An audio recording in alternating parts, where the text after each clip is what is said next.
Hasdenu kefe kiri kekrik samani nahar mungteye hasde hapangte haponi nai matharoni chaite mumbai salbuno kefek mane chamani rokno kasui naitugi tongo te abni logi logi kefek mane bechabui lam hamio klai tone rokno soilamo kifili tu nanibo chaite klai tongo abai kino tangsalbo bujinogor PS ni tuidul mumbai amtuyo kefek mane chane rokno hojak khlemu panda sungjaka Pano thange manjagi kya MLA Ratan Chakraborty no khoboi kubuni haponi tangphang rok pandani bisiti manjrai narwa adung rok Lukurokno te sikla hodarokno fekmung mane hamia rokbai chamung hamia bai hasrai tongnani kokasarkha ভালো অনুষ্ঠান হচ্ছে এই সমস্ত অনুষ্ঠানের খুব প্রয়োজন আছে শুধুমাত্র বক্তৃতাবাজি বা কিছু গান বাজনা এসব না যেগুলো আমাদের মোটিভেট করবে আগামী দিনে আমাদের চলার পথটাকে প্রশস্ত করবে সেগুলো দরকার আমাদের এখানে মঞ্চে উপস্থিত আছেন আমাদের স্কুলের প্রধান শিক্ষক মহোদয় সভাপতি হিসেবে উপস্থিত আছেন আমাদের মাননীয় প্রধান মহোদয় উপস্থিত আছেন মেঘাজি আমাদের বিডিও সাহেবা উপস্থিত আছেন পারমিতা পান্ডেজি আমাদের এসডিপিও ম্যাডাম উপস্থিত বিশিষ্ট ব্যক্তিগণ আমার শ্রদ্ধেয় মা বোনেরা আমার খুবই প্রিয় খুব কাছের ছাত্রছাত্রীরা আমার সন্তান সমূহ এবং আমার মিডিয়ার বন্ধুরা কোন সমাজ দুটো জিনিস ছাড়া কোনোদিন এগোতে পারে না একটা হচ্ছে নারী পুরুষের সমান অধিকার এবং একটা গণতান্ত্রিক দেশে মানুষের সুরক্ষিত অধিকার তার দারিদ্র্য দূরীকরণ সম্পূর্ণ শিক্ষার ব্যবস্থা শান্তি কারণ প্রগতির অন্যতম শর্ত হচ্ছে শান্তি আর সেই শান্তি তখনই আসে সমাজে যখন একটা নেশা এবং অত্যাচার মুক্ত শোষণ মুক্ত হিংসা মুক্ত একটা সমাজ আমরা গঠন করতে পারি আমাদের বড় শত্রুকে হিংসা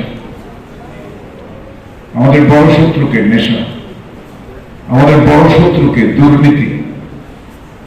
যেগুলো আমাদের এগোতে দেয় আমি শুরুতেও বলেছিলাম যে ফুটু পাত্রে জল ঢেলে তো কোনো লাভ হবে না জল সব বেরিয়ে যাবে আমরা 2000 টাকা ভাতা দেব ঘর করে দেব পানীয় জল দেব ভালো স্কুল বিল্ডিং করে দেব সায়েন্স ব্লক করে দেব বিদ্যাজ্যোতি স্কুল করে দেব শৌচালয় করে দেব সুন্দর একটা সামাজিক পরিকাঠামো আমরা গড়ে আপনাদের হাতে তুলে দিচ্ছি এবং কাজ নিরপেক্ষভাবে আজকে কর্মসংস্থানের ব্যবস্থা কিন্তু সবগুলো ব্যর্থ হবে যদি এই ভয়ঙ্কর নেশার হাত থেকে আমরা রাজ্যকে এবং যুবশক্তিকে রক্ষা করতে না পারি এই যে একটা আজকে মঞ্চে উপস্থিত আছে আমাদের 5 মেহেরপুর বিধানসভা কেন্দ্রের অত্যন্ত শ্রদ্ধেয় এবং মাননীয় বিধায়ক শ্রী রতন চক্রবর্তী মহোদয় আমাদের এখানে বিডিও ম্যাডাম এবং অন্যান্য থানার আমাদের ভোজনগর থানার ওসি এবং অন্যান্য হেডমাস্টার বা বিশিষ্ট যত অতিথি আছে সবাইকে আমার প্রণাম আমি এখানে আসতে খুব দুঃখিত আমি প্রথমে সবাইকে আমি আমার দুঃখিত জানাতে চাইছি কারণ আমার একটু দেরি হয়েছে আসতে তো আমার এখানে এরিয়ার প্রোগ্রাম আমার থানা ওরা অ্যারেঞ্জ করেছে খুবই সুন্দর একটা প্রোগ্রাম অ্যান্টি ড্রাগস ক্যাম্পেইন আমাদের এখন সরকারের থেকে যে আমাদের ইনস্ট্রাকশন আছে যে আমাদের নেশা মুক্ত ত্রিপুরা করতে হবে সেই দিকে আমরা আমাদের সেই লক্ষ্যে আমরা এগিয়ে যাচ্ছি আমরা লাস্ট উইকে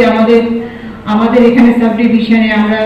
নেশা বিরোধী অভিযান করেছি এবং আমরা এখানে সাফল্যও পেয়েছি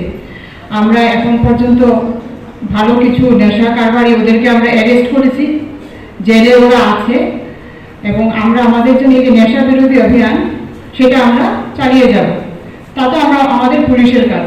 কিন্তু আমরা নিশ্চয়ই এই যে অ্যান্টি ড্রাগস ক্যাম্পেইন বা নেশা মুক্ত ত্রিপুরা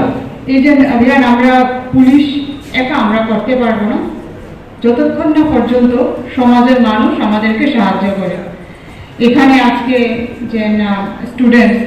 যারা আমাদের ভবিষ্যতের নাগরিক বা তারা ভবিষ্যতে যারা আমাদের হেল্প করবে, ভবিষ্যৎ যারা গড়বে তারা আজকে এখানে আছে। ওদেরকে ওদের ওদেরকে দরকার যে ওরা বোঝুক যে এই নেশা যে জিনিসটা এটা কিভাবে আমাদের সমাজকে, আমাদের যুব সমাজকে নষ্ট করে দিচ্ছে। যে যে আমার কাছে আমার এসডিপি অফিসে লাস্ট উইকও এরকম একজন বাবা এসছে,